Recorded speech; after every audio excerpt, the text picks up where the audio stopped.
ஓம் ஸ்ரீகாந்தத்ருஹிணோபமன்யுதபனஸ்கந்தேந்திரநந்த்யாதயः பிராச்சீனோ குரவோபி யஸ்ய கருணாலேஷாத்கதா கௌரவம் தம் சர்வாதிகுரும் மனோஜ்ஞவபுஷம் மந்தஸ்மிதாலங்கிருதம் சின்முத்ராங்கிதமுத்ரபாணிநளினம் சித்தே சிவம் குர்மஹே. நமஸ்ஸதசே நமஸ்ஸதசஸ்பதயே நமஸ்ஸகீனாம் புரோகானாம் சக்ஷுஷே நமோதிவே நமப்பிருதிவே.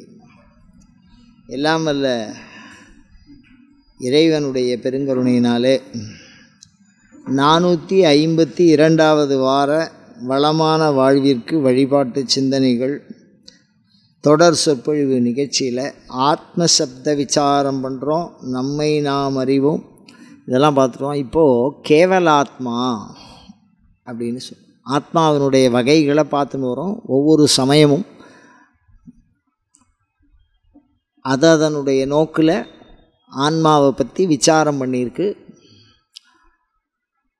அதில் இந்த கேவலாத்மா அப்படிங்கிற வார்த்தை பெரும்பாலும் சைவ சித்தாந்தத்தினாலே பயன்படுத்தப்படுகிறது. இந்த கேவலாத்மாங்கிற வார்த்தையை சைவ சித்தாந்தம், அதாவது சைவர்கள் பயன்படுத்துகிறார்கள். அவருடைய ஆன்ம கொள்கை என்ன? வைணவத்துக்கும் ஒரு ஆன்ம கொள்கை உண்டு, அதுமாதிரி ஒவ்வொரு சமயத்துக்கும் ஒரு ஆன்ம கொள்கை உண்டு. அதில் இப்போ கேவலாத்மாங்கிறது என்ன? நமக்கெல்லாம் கேவலம்னு சொன்ன உடனே ஒரு மனசுக்குள்ளே என்ன கருத்து இருக்குது அப்படின்னா, மட்டமான, தாழ்ந்த, இழிவான அப்படின்னு சொல்லுவோம். இது என்னென்னா சொல்லாய்வு அப்படின்னு நம்ம எடுத்துட்டோம்னா, இப்போ நமக்கு ஒரு சொல்லுக்கு பிரமாணம் வேணும் அப்படின்னு சொன்னால் நிகண்டு அப்படின்னு சொல்கிறாங்க. அதில் இருக்கக்கூடிய வரிசைகள் சொல்லு இது இந்த சொல் இந்த பொருளிலே பயன்படுத்தப்படுகிறது. முன்னோர்கள் எச்சொலை எப்படி செப்பினர், அச்சொலை அப்படி செப்புதல் மரபு அப்படிங்கிற மாதிரி மரபை பற்றி பேசும்போது சொல்கிறார், எப்படி எச்சொல்லை செப்பினர், அச்சொல்லை அப்படி செப்புதல் மரபு அப்படிங்கிற மாதிரி ஒவ்வொரு விஷயமாக நம்ம யோசிச்சுட்டு வரோம். அந்த வகையில் பார்த்தோம்னா இந்த சாஸ்திரம் அப்படிங்கிறது அந்த டிக்ஷனரியில் எடுத்து பார்த்தா இந்த இதில் இருக்காது. ரெண்டாவது, வடமொழியில் கேவலம்னு ஒன்று இருக்குது. சரி, அதை சொல்லியிருப்பாளா அப்படின்னா, அதை கணபதி அதர்வசீர்ஷம் ரொம்ப அழகாக சொல்கிறது.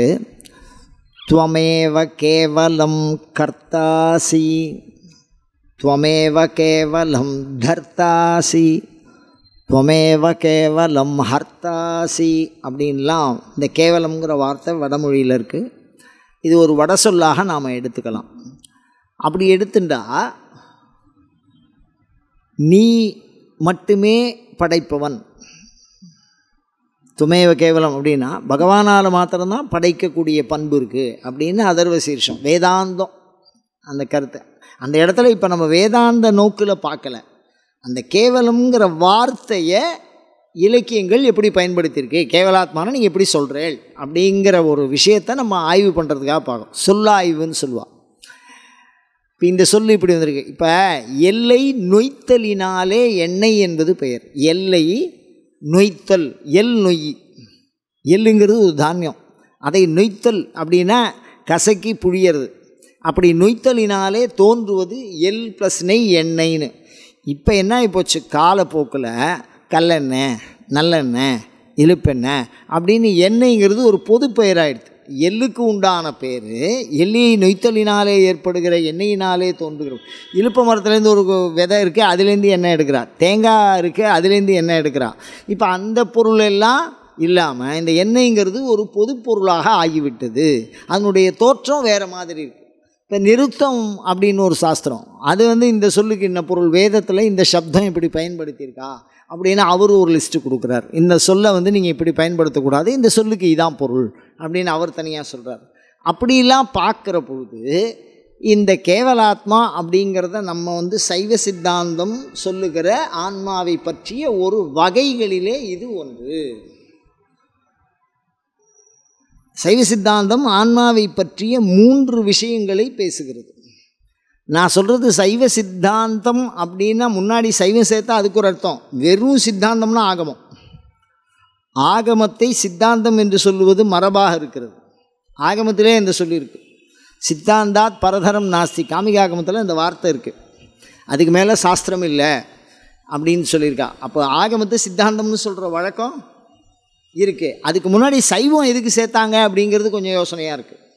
அதனால் எதுவும் எப்படி இருந்தாலும் இது ஒரு சமய கொள்கையாக நம்ம எடுத்துக்கலாம். அப்படி நம்ம எடுத்து இதை ஆய்வு பண்ணுறோம் அப்படின்னு சொல்லும்போது இந்த கேவலம் மட்டுமே அப்படின்னு அர்த்தம். கேவலம்னா தமிழில் என்னது? மட்டுமே அப்படின்னு அர்த்தம். அப்போ மட்டுமேனா என்ன அப்படின்னா, நம்ம எப்பொழுதுமே ஒரு விஷயத்தை கலந்து புரிஞ்சுக்கிறோம். இப்போ இவ்வளோ பெரிய இடத்த இது என்னன்னு கேட்டால் மடம்னு சொல்லுவா எல்லாரும். அப்படி தானே சொல்லுவா. அதில் ஒன்றும் மாற்றம் இல்லையே. நம்ம பாடம் எடுக்கிற இந்த இடத்த உதாரணத்துக்கு நான் சொல்கிறேன்.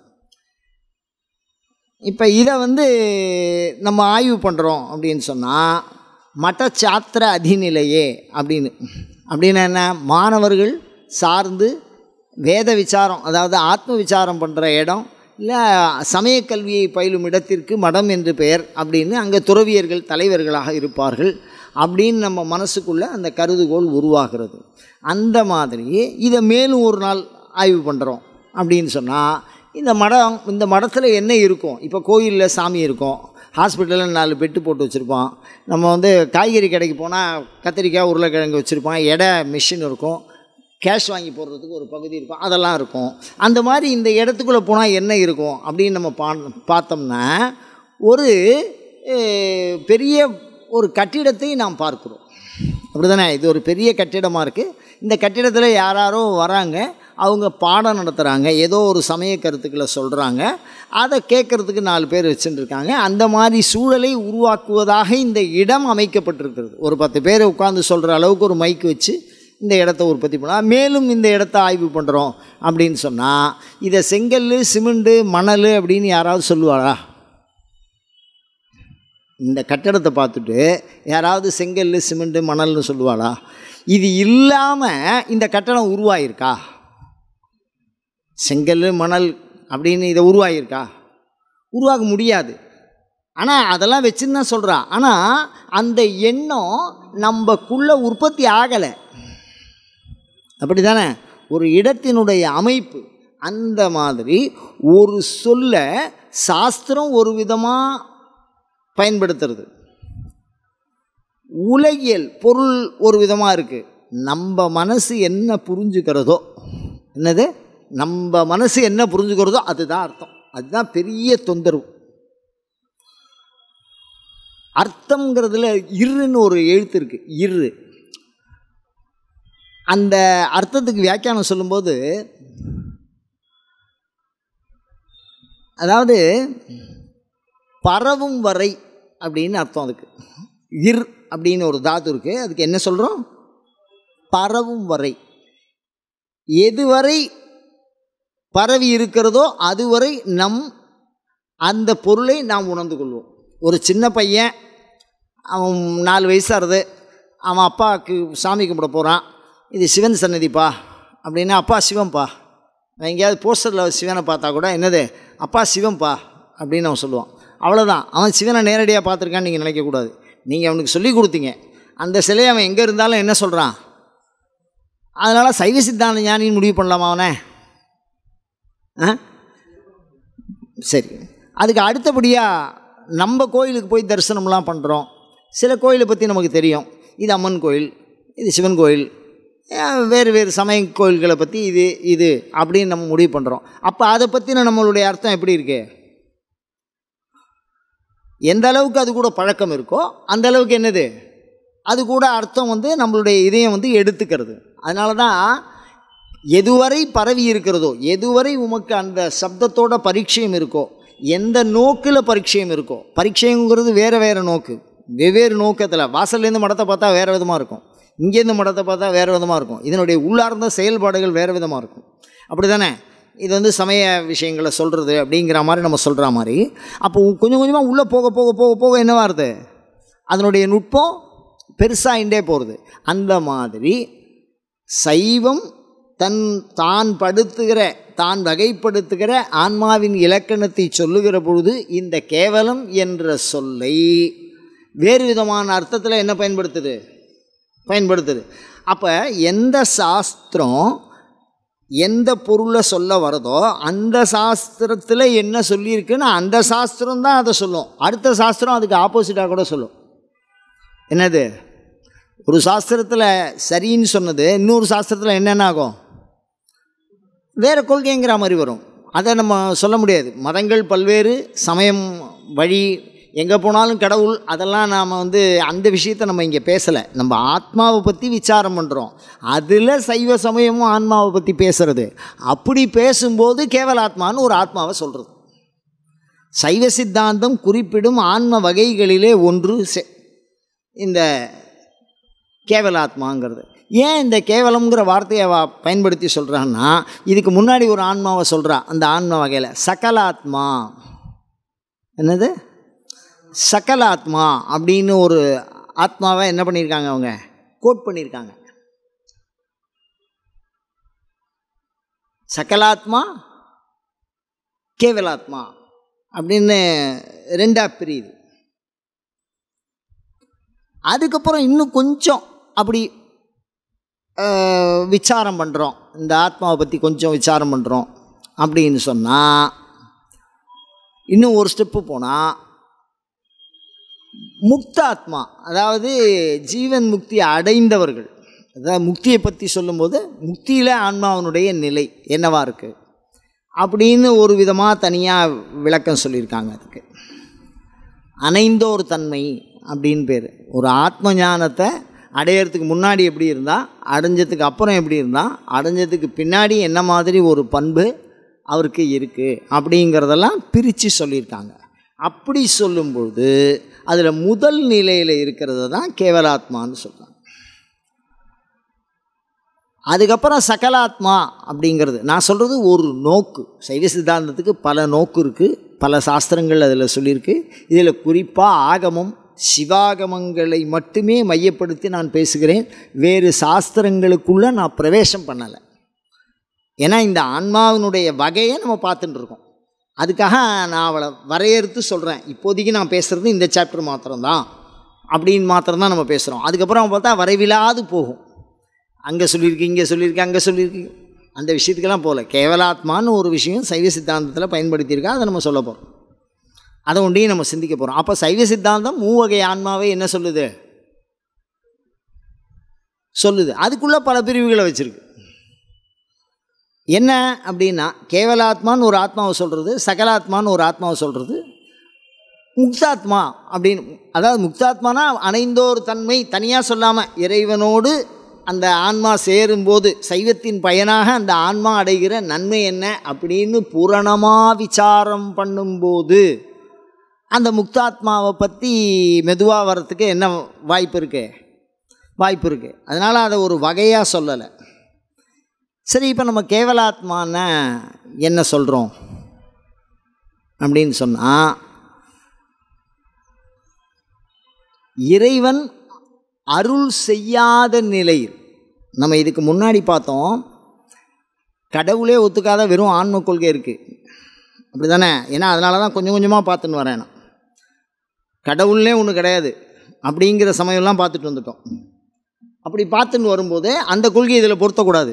இப்போ சைவ சித்தாந்தம் உள்ள நுழையும் போதே சிவனை மெய்ப்பொருள்னு சொல்லிடுது. எல்லாத்துக்கும் மெய்ப்பொருள் எது? சிவம். அந்த சிவம் அப்படிங்கிற ஒரு பொருளை தெரிஞ்சுட்டா மாத்திரம்தான் ஆன்மாவே தெரிஞ்சுக்க முடியும். காரணம் என்ன அப்படின்னா, சிவனுடைய அருளை பெறும் முன் ஆன்மா இயல்பாக எப்படி இருந்தது அப்படிங்கிற நிலைமையை சொல்லும்போது கேவலாத்மான்னு சொல்கிறேன். சிவனுடைய அருளை பெறாத ஆன்மா அது எப்படி இருக்கும் அப்படிங்கிறத மாத்திரம். அப்போ முக்தாத்மான என்ன? சிவன் அருளை பெற்ற நிலையிலே ஆத்மா. அப்போ சகலாத்மாங்கிறது என்ன அப்படின்னா பெறுகின்ற நிலை. இது பெறாத நிலை, அது பெற்ற நிலை, இது பெறுகின்ற நிலை. எப்படி சார் அது? எல்லாமே ஒன்று தானே அப்படின்னா, எல்கேஜியில் ஆரம்பிக்கிறான். இப்போல்லாம் பெரிய பெரிய பள்ளிக்கூடம்லாம் அப்படியே சேர்ந்து அப்படியே ஒரு 1ஆவதுல எல்கேஜியில் சேர்த்து விட்டா டிகிரி முடிச்சுட்டு என்ன வந்துடலாம், வெளியில் வந்துடலாம். அது மாதிரி டாக்டர் ஆகிறான், இல்லை இன்ஜினியர் ஆகிறான், ஏதோ ஒன்று முடிச்சுட்டு வெளியில் வரான். இப்போது உள்ளே நுழையும் போது அந்த பையனுக்கு எந்த ஞானமும் கிடையாது, 0. எல்கேஜி நுழையும் போது. வெளியில் வரும்போது ஒருத்தன் பேர் டாக்டர், ஒருத்தன் பேர் இன்ஜினியர், ஒருத்தன் பேர் ஷிப் இன்ஜினியர், ஒருத்தன் பேர் வைமானிக்கர்கள், என்னென்னலாம் பேர் சொல்கிறான். அவன் அந்தந்த சாஸ்திரத்தை படிக்கிறான், அதுவாக இருக்கான். அதுக்கு உண்டான அனுபவமும் அவனுக்கு என்ன இருக்குது. அப்போ ரிலீஸ் ஆகி வெளில போகிறான். ஆனால் இது ரெண்டுத்துக்கும் நடுப்புற அத்தியனம் பண்ணுற காலத்தில் என்ன இருக்குது, ஒரு பேர் இருக்குது, மாணவன் அப்படிங்கிற மாதிரி தான் சொல்கிறான். முதல்ல உள்ளே நுழையும் போது என்னது, அவனுக்கு ஞானமே கிடையாது. எல்கேஜி படிக்கும்போது எந்த பையனுக்கும் உனக்கு ஞானம் இருக்கா, நீ எந்த லாங்குவேஜெலாம் எதுவுமே கேட்க முடியாது, வயசு உண்டி தான் தகுதி. அதே சமயத்தில் நீங்கள் ஒரு 10th முடிச்சிட்டேன்னா எதில் மார்க் இருக்கோ அது மாதிரி கொஞ்சம் லைன் மாறும். அப்படி தானே மாறிக்கும். உலகியலை வச்சு நான் புரிய வைக்கிறதுக்கு முயற்சி பண்ணுறேன், பள்ளிக்கூட பாடத்திட்டம் நடத்தலைனா கேவலாத்மாங்கிற சைவ சித்தாந்த கலை சொல்லை விளக்குவதற்கு முற்படுகிறேன். அந்த வார்த்தையை அடிக்கடி சொல்லிக்க வேண்டியதாக இருக்குது. ஏன்னா நம்மளுடைய புத்தி என்ன பண்ணுறதுன்னா, புக்தி சக்தி, அதாவது என்ன பண்ணோன்னா, நம்ம எந்த பொருளை எப்படி உணர்ந்துக்கிறோமோ அதுக்கு தகுந்த மாதிரி உடனே வேறு மாதிரி சிந்திக்க ஆரம்பிச்சிடும். அதுக்கிட்டே தப்பிக்கிறது ரொம்ப கஷ்டமாக இருக்கும். அதனால தான் யோக சாஸ்திரம் என்ன சொல்கிறதுனா, சித்த விருத்தி நிரோதா, அது ஒழிச்சுரு, எந்த விருத்தியும் வேணாங்கிறான் புத்த மதத்தில். நீ நல்லதும் பண்ண வேண்டாம், கெட்டதும் பண்ண வேண்டாம், மனமே நீ இயங்காமல் இரு. நீ காலம்புறம் ஞானியாக இருக்க வேண்டாம், சாயந்தரம் பொறுக்கியாக தெரிய வேண்டாம். காலம்புறம் ஒரு அவதாரம், மத்தியானம் ஒரு அவதாரம், சாயந்தரம் ஒரு அவதாரம். மகாவிஷ்ணு கூட அந்த அவதாரம் எடுத்துருக்க மாட்டார். நம்ம மனசுக்கு 3000 அவதாரம் எடுக்கிறது, அவர் 10 அவதாரம் தான் எடுத்தார். நம்ம மனசு எத்தனை அவதாரம் எடுக்கும்? 3000 அவதாரம் எடுக்கும். அவ்வளோ விவகாரம் பண்ணுவோம், நம்மளை படுத்திடும். அதனால் அதுக்கெல்லாம் நம்ம லட்சணம் சொல்ல முடியாது. அதனால தான் எப்படியா இருந்தாலும் வேணான்ட்டார். சித்த விருத்தி எண்ணமே வேணான்ட்டார். அது எண்ணம் இருந்தால் எங்கேயா இருந்தாலும் அது பிரச்சனை தான். காலியான பாட்டில் எந்த பிரச்சனையுமே இல்லை. அதுக்குள்ளே எதையாவது ஒன்று போட்டால் அதை வச்சு அடுத்த விருத்தி என்ன உருவாயிடும். குளத்தில் தண்ணியில் கல்லை தூக்கி போட்டால் அடுத்தடுத்த வளையம் உற்பத்தி போகலாம், அது பெருசாகிடும். அந்த மாதிரி அப்போ அந்த மாதிரி சைவ சித்தாந்தம் சொல்லுகிற கேவலாத்மா இறையருளை பெரும் முன் ஒரு ஆன்மாவின் நிலை, முக்தாத்மா இறையருளை பெற்ற பிறகு அது அடையும் நிலை, சகலாத்மா பெறும்பொழுது அது உள்ள நிலை. இப்போ சகலாத்மா அப்படிங்கிறது என்னன்னா, கலான்னா அவயவம்னு அர்த்தம். கலான்னா என்ன? அவயவம், உறுப்பு என்பது பொருள். 36 அவயவங்களை கொண்டது இந்த உடம்பு. வேதம் தனியாக சொல்லும், சத்ரிம்ஷத் தத்துவாதிகம், 36க்கு மேலே சிவம்னு சொல்லும். நம்ம சைவ சித்தாந்தம் 36க்குள்ளே சிவ தத்துவம் 5, ஆத்ம தத்துவம், அதெல்லாம் சைவ சித்தாந்தம் பேசிக்கிட்டோம். அந்த விஷயத்துக்கு நம்ம போக வேண்டாம். நான் சொல்கிறது என்ன அப்படின்னா, இது அடைகிற நிலையில் இருக்கக்கூடியது. இப்போ நான் எதை பற்றி சொல்ல வரேன்னா, கேவலாத்மாவை பற்றி சொல்ல வருகிறேன்.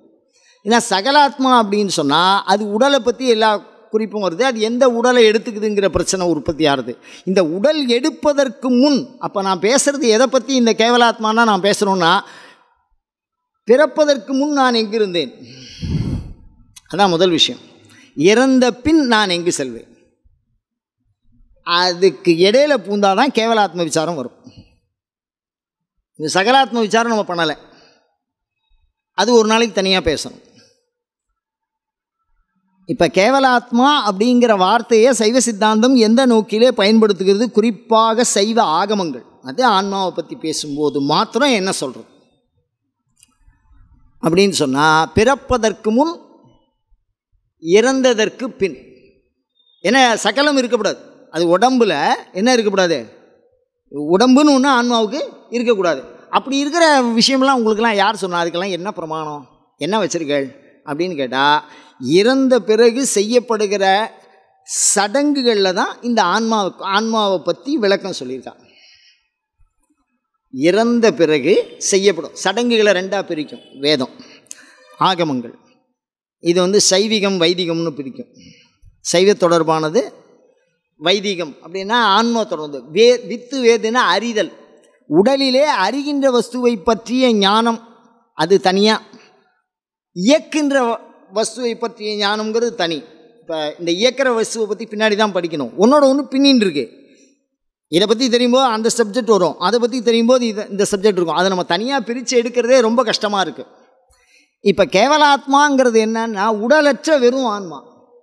அப்போ அதுக்கு நம்ம என்ன பேர் வச்சுருக்கோம்? அப்பாடா, அந்த ஒரு வார்த்தையை தெரிஞ்சுட்டோம். பேயின்னு ஒரு பேர் வச்சுருக்கோம், ஆனால் பிரமாணம் இல்லை. பழைய காலத்தில் இருந்த பிரமாணம் இப்போ இல்லை. பேய் பிடிச்சவா யாராவது இருக்காளா சொல்லுங்கோ அப்படின்னா லோகத்தில் அப்படி நம்ம ஒரு 20ஆம் நூற்றாண்டில் பார்க்கல. இதுக்கு முன்னாடியெலாம் பார்த்துருக்கா. ஏதோ பிரச்சனைகள் வந்திருக்கு, சாமி வந்திருக்கு, குறி சொல்லுவா, ஏதோ ஒன்று சொல்லுவா, பேய் பிடிச்சிருக்குன்னு சொல்லுவா, அதெல்லாம் நம்ம பார்க்குறோம். ஆனால் தனியாக அந்த ஆன்மாவினுடைய நிலை எப்படி இருக்கும்? இப்போ கண் இல்லை, என்னுடைய காட்சி அறிவு போய்விட்டது. மூக்கு இல்லை, என்னுடைய வாசனை அறிவு சென்று விட்டது. நாக்கு இல்லை, என்னை பற்றிய ருசி அறிவு போய்விட்டது. அப்படி தானே? மனம் இல்லை, என்னுடைய அறிவு போயிடுது. சந்தோஷம் அதாவது உணர்வு எல்லாம் என்ன போயிடுது. புத்தி இல்லை அப்படின்னு நிச்சயிக்கும் பண்பு போய்விட்டது. அதானே? அது சரியில்லைன்னா பைத்தியக்கார ஆஸ்பத்திரியில் சேர்த்துக்கிறான். அவங்க சரியாக வளரலை, ஒரு ஆர்டராக இல்லைன்னு. அப்படி தானே? அப்போ ஒரு ஒரு ஒழுங்கு முறை இருக்குது. அப்போ எது இல்லை, எதுவுமே இல்லை, உடம்பே இல்லைன்னா அப்போ எது இருக்கும்? நான் சொல்கிறது புரியுதா உங்களுக்கு? உடம்பு விட்டுட்டான், காலமுறை கொண்டு போனால் இப்போல்லாம் ஒன்றும் அவசரமே இல்லை, 1.5 மணி நேரத்தில் என்ன கொடுத்துருவான். நான் வேறு எந்த நோக்கத்திலையும் சொல்ல, உங்கள் அத்தனை பேருடைய பாதார விந்தங்களையும் மீண்டும் மீண்டும் வணங்கி வணங்கி கேட்டுக்கொள்கிறேன். நான் கேவலாத்மாவை விளக்குவதற்கு முயற்சி செய்கிறேன். 1.5 மணி நேரம் சாம்பலை கையில் கொடுத்துருவான், எங்கே போய் கரைச்சிங்கனாலும். மேலே போய் பார்த்தா வெறும் புகை தான் போகும், உள்ளே இருக்கிறது எந்த வஸ்துவும் இருக்காது. அப்படி தானே? அந்த நிலையில் ஆன்மா என்னவா இருக்கு? அதுக்கு என்ன பண்ண முடியும்? புரியட்ட காயங்கிறது வேறு. நம்ம உடம்பை பற்றி பேசலையே. இப்போ காயம்னா உடம்பை பற்றியே பேசக்கூடாது. அதுக்கு தான் பயமாக இருக்குது. சாஸ்திரம் தெரிஞ்ச வாழ்க்கை இந்த விஷயத்தை பேசுகிறதுக்கே பயமாக இருக்குது. நான் முதல்ல ஆத்மான்னு சொல்லும்போதே நான் பயப்பட்டேன். இந்த வார்த்தையை எடுத்தால் ஏகப்பட்ட பிரச்சனை வரும். ஒவ்வொருத்தர் அவங்கவுங்க சித்தாந்தம் சொல்லுவாங்க. அந்த விஷயமே இங்கே இல்லை. இப்போ கேவலாத்மான்னு நம்ம எதை பற்றி பேசுகிறோன்னா உடம்பு தான் இல்லையே. அதுவும் இல்லைன்னா எப்படி இருக்கும்? எதுவுமே இல்லை.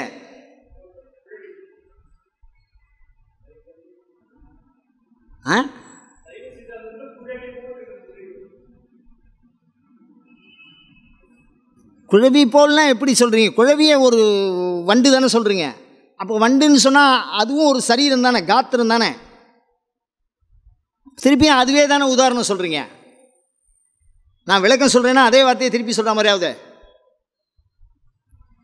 ராஜசேகர்னா பொருள் என்னன்னு கேட்டேன்.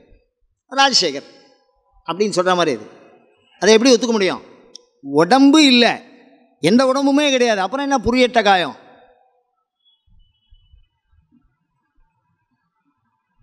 உடம்பு இல்லை, உடம்பு இல்லைன்னா பிரஜை இல்லை. பிரஜைனா என் சம்மந்தமாக எதுவுமே இல்லை.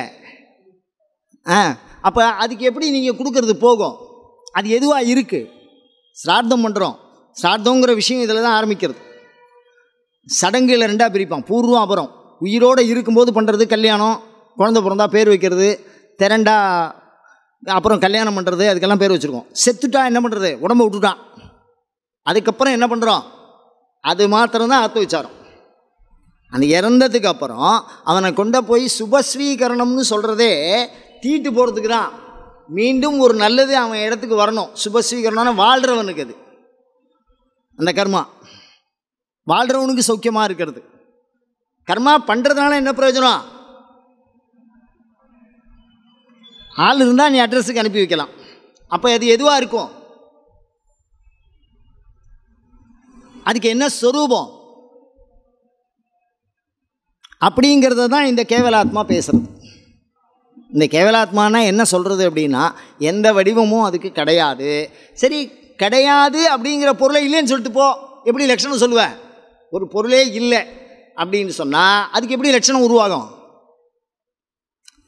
இருந்ததுன்னு சொன்னால் அந்த பொருளை உண்டியும் அது குறிக்கும். எந்த பொருளை உண்டியும் லட்சணம் சொல்லிட்டா அந்த பொருளை குறிக்கணும். ஆத்மானா அது எப்படி இருக்குன்னு சொல்லணும். அப்போ அதுக்கு ஒரு உதாரணத்தை தான் சொல்கிறான். என்னன்னா, மேகவது அப்படின்னு ஒரு வார்த்தையை போட்டிருக்க ஆகமத்தில். மேகவது அப்படின்னு, மேகவத்துன்னு தான், மேகம்னு போடல. ஏன்னா நீ மேகத்தை சொன்னால் மேகத்தை புரிஞ்சுப்ப. மேகம்னு சொன்னால், ஆன்மா மேகம்னு சொன்னால் எதை புரிஞ்சுப்பா? மேகத்துக்கு போயிடுவேன். எது சொன்னாலும் மனசுனால ஆன்மாவை தீண்டவே முடியாது கடைசி வரைக்கும். ஏன்னா மனதையே இயக்கிறது ஆன்மா. அது எப்படின்னா, நைட்டு ஒரு 2 வீலரில் போயிட்டு இருக்கோம், சரியான இருட்டு. அப்போ உங்கள் 2 வீலர்லேருந்து ஒரு லைட்டு ஒன்று போகும். அது இந்த வாகனம் அந்த இடத்திற்கு செல்லும் முன் இந்த ஒளி சென்று விடும். அப்படி தானே? முன்னாடியே போயிட்டு இருக்கோம், அப்படி தானே? வாகனத்தில் லைட்டு போட்டு எடுத்தால் லைட் என்ன பண்ணும்? வெளிச்சம் வந்து முன்னாடி போகும். இந்த வாகனம் அந்த லைட்டு போகிற விஷயத்தை கடைசி வரைக்கும் என்ன பிடிக்க முடியாது. இது பின்னாடியே போயிட்டு இருக்கும், அது முன்னாடியே போயிட்டு இருக்கும். இதை தாண்டி தான் அது போகும். அதனால் மனதினாலே உணர்ந்து கொள்ளுகிற எதுவும் ஆன்மாவாக இருக்க முடியாது. அதனால தான் மேகவத்துன்னு சொன்னோம். ஆகாசவத் ஆத்மானாம் அத்வைத சித்தாந்தத்தில் நம்ம சைவத்தில் சொல்லும்போது, அதுவும் ஆகமங்களில் சொல்லும்போது மேகவத்துன்னு சொல்கிறான். வேறு ஒரு வார்த்தையும் அதில் இல்லை.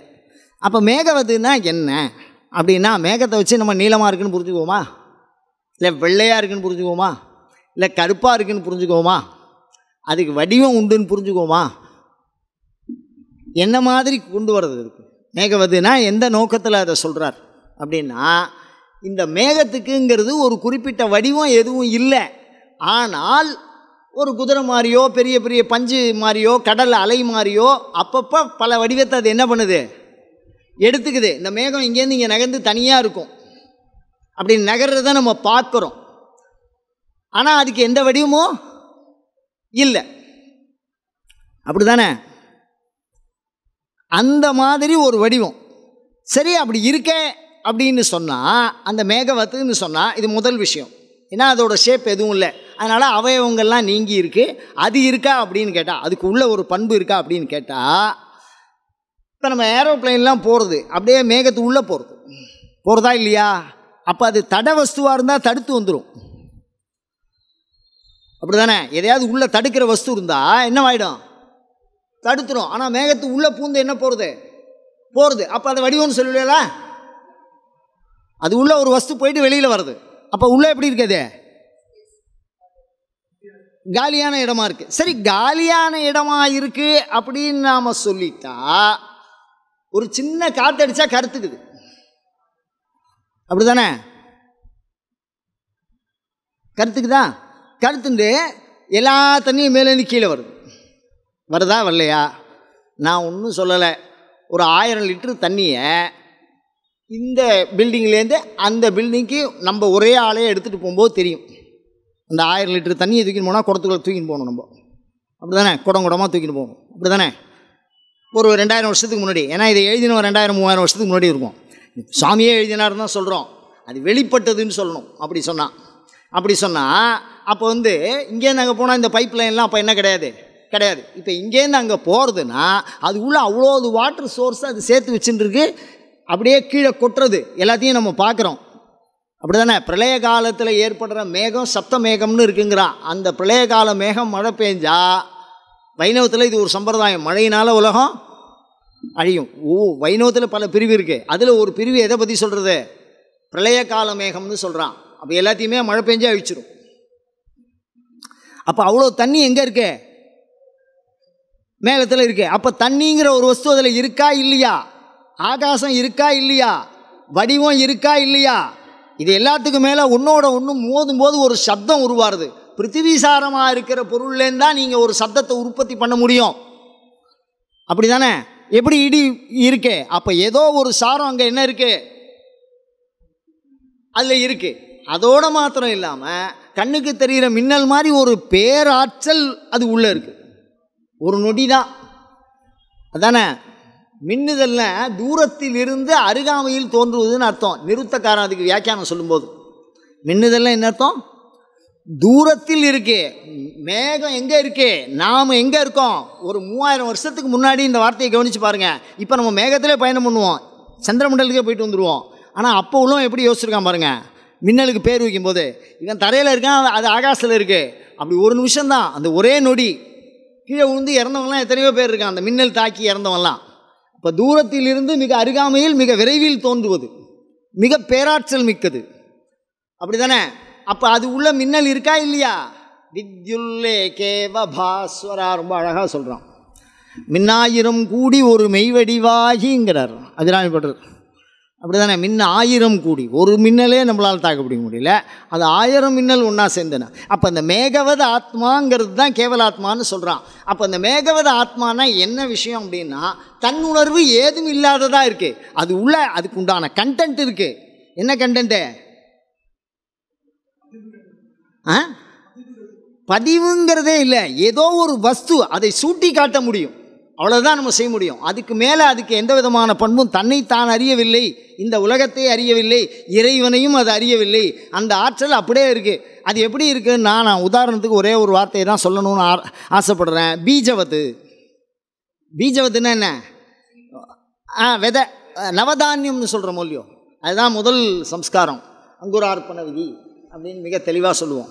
இப்போ அந்த ஒரு புடி எல்லாம் இப்படி கையில் வச்சுக்குவோம், அது எதுவும் அசையாது, 10 வருஷமாக இருந்தாலும் அதிலே இருக்கும். அப்படி தானே? அது எந்த விதமான அசைவும் இல்லை, குறுகி இருக்கிறது. அப்படி தானே? அப்படி சின்னதாக இருக்குது. அது அச்சேதனம்னு சொல்கிற அளவுக்கு இருக்குது. ஏன்னா பாட்டிலில் போட்டு பூட்டி வைக்கிறோம், மூடி வைக்கிறோம், அது கெடுறதில்லை. ஆனால் அது உள்ளே இருக்கக்கூடிய சேத்தன சக்தி உருவாகணும்னா அது பூமியை தோண்டி, தண்ணியை ஊற்றி, விதை போட்டு, செடியை வச்சு, கைப்பிடி எள்ளில் ஒரு வயல் நம்ம சாகுபடி பண்ணலாம். அதுலேருந்து அப்படியே உற்பத்தி பண்ணலாம், அதுலேருந்து உற்பத்தி பண்ணலாம், போயிட்டே இருக்கும். அப்போ பீஜவத் ஆத்மான்னு சொன்னால் மேகவது, இப்போ பீஜவத்துன்னு சொல்கிறான். அதனால் பீஜ மந்திரம்னு சொல்லுவாள். இப்போ பீஜம்ங்கிறது என்ன அப்படின்னா விதை. இப்படி தானே? அந்த விதை அச்சேத்தன மாதிரியே இருக்குது, சேத்தன மாதிரி இல்லை, எந்த பண்பும் அதுக்கிட்ட இல்லை. அப்படி தானே? ரொம்ப வெளிப்படையாக ஒரு உதாரணம் சொல்கிறேன். ஒரு 50 முட்டையை வரிசலாக ஒரு இதில் வச்சு அடுக்கி எடுத்துன்னு போயிடலாம். ஒரு 50 கோழி அடக்க முடியுமா? எல்லாம் பறக்கும், அதுக்கு தனியாக நடக்க ஆரம்பிச்சிடும். அப்படி தானே? ஆனால் இந்த முட்டை எப்படி இருக்கும்? அப்போ அது இல்லைன்னு சொல்ல முடியுமா? அது உயிரில்லாத வஸ்துன்னு சொல்லிட முடியுமா? ஆனால் அசைவு இல்லை, ஜடம் மாதிரியே இருக்குது. அப்படி தானே? வெளிப்படாமலும் இருக்குது, வெளிப்படும்போது எல்லா பண்பும் இருக்குது.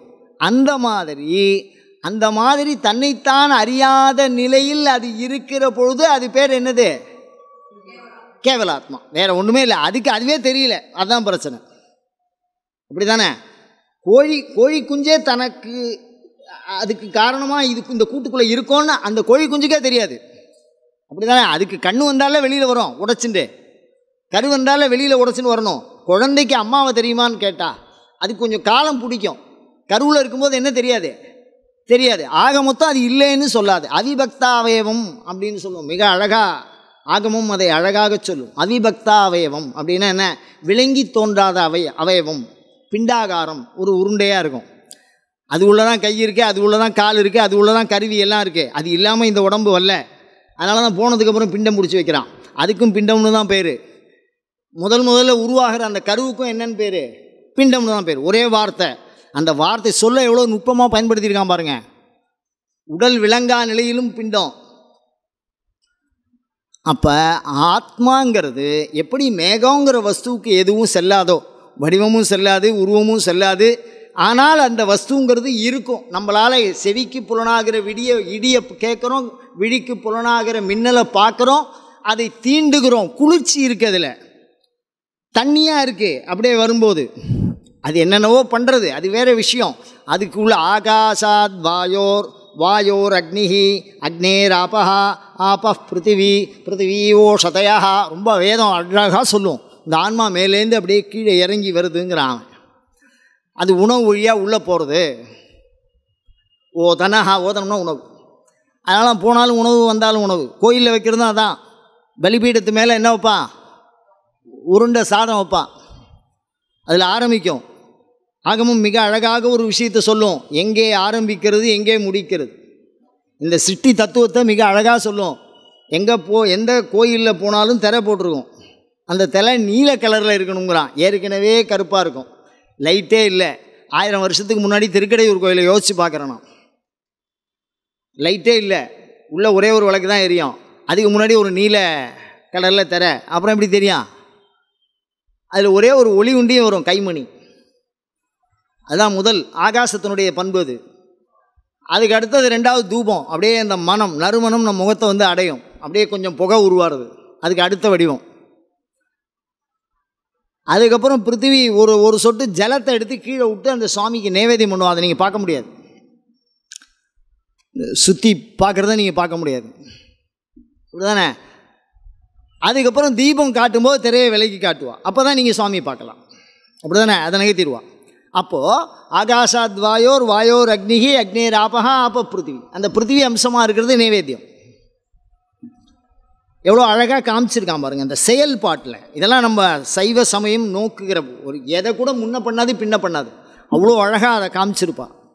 இந்தந்த விஷயம் இப்படிலாம் வந்து அடுத்தது வர்றதை நம்ம சொல்கிறோம், அதை மக்களுக்கு புரிய வைக்கிறதுக்கு முயற்சி பண்ணுறோம். அதனால தான் எடுத்த உடனே கோபுரே சிகரே துவாரே அர்ச்சகே மூலலிங்கே, முதல்ல நம்ம கோயிலுக்கு போனோம்னா அந்த கோபுரம்ங்கிறது மேலே ராஜகோபுரத்தை சொல்கிறான் அவன். அந்த ராஜகோபுரத்தை நீங்கள் மேல் நோக்கி பார்த்தீங்கன்னா ஆகாசம் தானாக தெரியும்.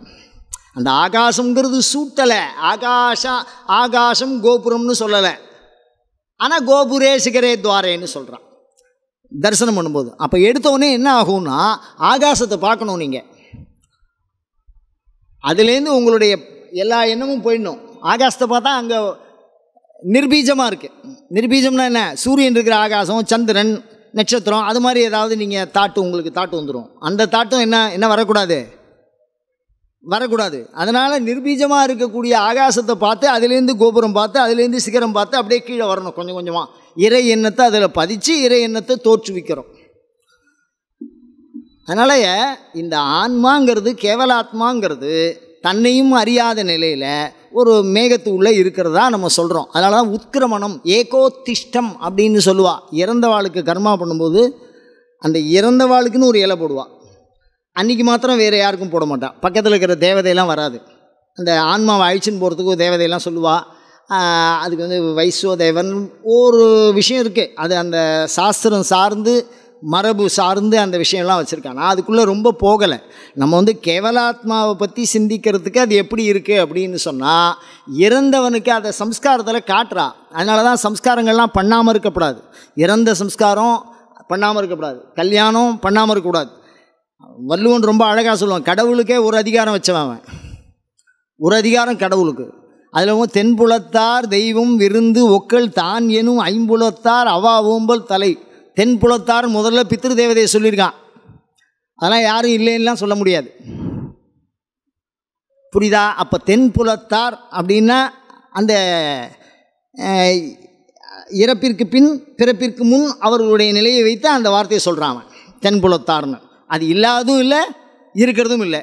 இல்லாததுன்னா காமிக்கணும், இல்லாதது இல்லாமலே போயிடும், இருக்கிறதுனா வியக்தமாக இருக்கணும். அதனால தான் ஆகமம் மிக அழகாக பேசுகிறது, வியக்தா வியக்த நிரூபிஞ்ச பரமம். வியக்தம், அதை வியக்தம்னு சொல்லிடலாமா? மின்னல் தெரியுது, தண்ணி தெரியுது, மேகம் தெரியுது, காற்று தெரியுது சொல்லிடலாமா? முடியாதுங்கிறான். அவ்வியக்தம் எதுவுமே தெரியலேன்னு சொல்லிடுமா? இல்லைன்னு, இல்லாத பொருள்லேருந்து ஒன்று என்ன வராது. அதனால் வியக்தா வியக்த நிரூபிஞ்ச பரமம், அதை நிரூபிப்பதற்கு நம்மளுடைய இந்த வஸ்துவினால் என்ன முடியாது, இப்போ வச்சுருக்கிற இந்த சகல பண்புனால் முடியாது.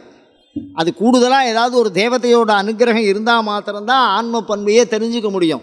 அது வரைக்கும் இந்த உடம்பு சார்ந்து தான் நம்ம அதை புரிஞ்சுக்குவோமே தவிர ஆன்மாவினுடைய சுத்தத்தன்மையை நம்மளால் என்ன புரிஞ்சுக்க முடியாது.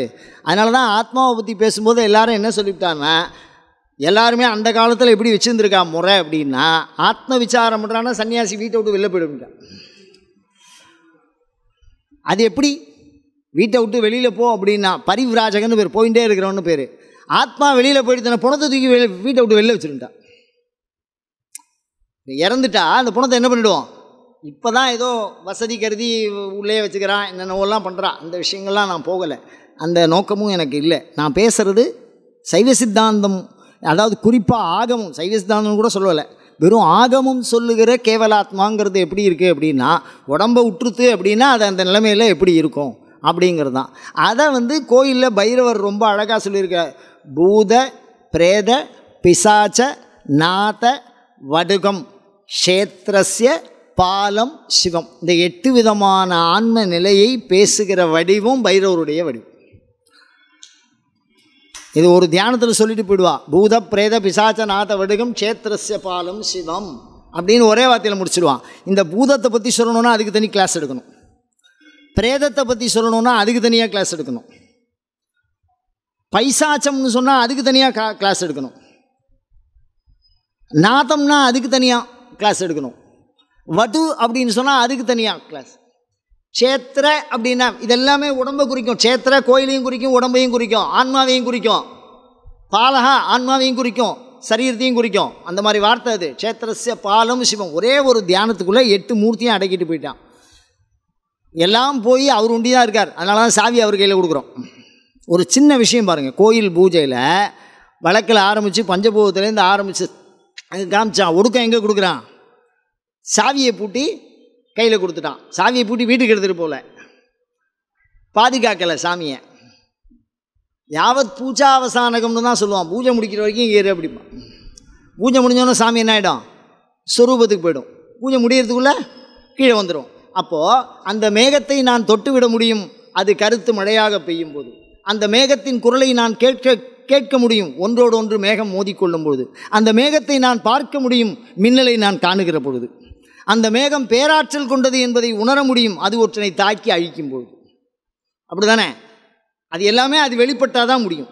அதை மாதிரி அதை வெளிப்படுத்துவதற்கு இறைவன் முயற்சி செய்கிறான். ஆனால் அது வரைக்கும் அந்த ஆன்மாவுக்கு தான் எங்கே இருக்கோங்கிறது தெரியாது. அது ஆகாசத்துக்குள்ளேயே இருந்தாலும் அது எங்கே நம்ம மேந்துட்டுருக்கோம், பூமியில் பதியாதுங்கிறான். பூமியில் ஆன்மா பதியாதுங்கிறான். ஆகாசத்துக்கு மேலே போகாதுறாங்கிறான். அதுவும் பிரச்சனை. மேலேயும் போகாது, கீழேயும் வராது அந்த கேவலாத்மாங்கிறது. அப்படியே மேகத்தில் இருக்கும். மேகத்துக்கு மேலே எவ்வளோதோ போகிறோமா? இப்போ சந்திரமண்டலத்துக்கு எத்தனையோ கிலோமீட்டர் போய் பார்த்துட்டு வந்துட்டாலே வேறு கிரகத்துக்கெல்லாம். அப்படி தானே? அப்போ அந்த லேயர் தாண்டி போகும்போது அந்த லேயரோடு அந்த நின்று போச்சு. அந்த அதுக்கு மேலே இந்த ஆன்மா என்ன போகாது. அப்போ அந்த இடத்துல இருக்கிறத கேவலாத்மான்னு சொல்கிறான். அந்த ஆன்மாவுக்கு தன்னைத்தானே என்ன தெரியாது, எந்த வடிவம்னு தெரியாது, எப்படி இருக்குங்கிறதும் தெரியாது. அதுக்கு எதையாவது ஒன்று கொடுத்து இந்த சகலம் அறிவிப்பதற்காக எதையாவது ஒரு கூட்டம் என்ன கொடுக்குறான், அது மேலேருந்து கீழே வந்தோன்னா ஆண்டவன் பண்ணுறான். சலியாது இயற்றுவன் சிவபெருமான் அதை செய்கிறான். அது ஆன்மாவின் நன்மைக்காக செய்கிறான், சலிப்பின்றி செய்கிறான், கருணையினால் செய்கிறான். அதுக்கு 1000 விஷயம். அது பதி லட்சணம். இப்போ நாம் சொல்கிறது ஆத்ம லட்சணம். இப்படி தானே? பதி வேற, பசு வேற, பாசம் வேறு. அதில் பசுவை பற்றி சொல்லும்பொழுது மாத்திரம் கேவலாத்மாங்கிறது தனியாக தன்னைத்தான் அறியாது, இறையும் அறியாது, உலகும் அறியாது தான் இருக்கின்ற நிலையில் கேவலாத்மா என்பதை நாம் உணர்வோம். அது மேகவத் பீஜவத்து அப்படின்னு நாம் புரிஞ்சிக்க வேண்டியது. அயம் தர்மஹா உத்தரோத்தராபிவிருத்திரஸ்து. அடுத்த வார சிந்தனையாக சகலாத்மா. அயம் தர்மஹா உத்தரோத்தராபிவிருத்திரஸ்து.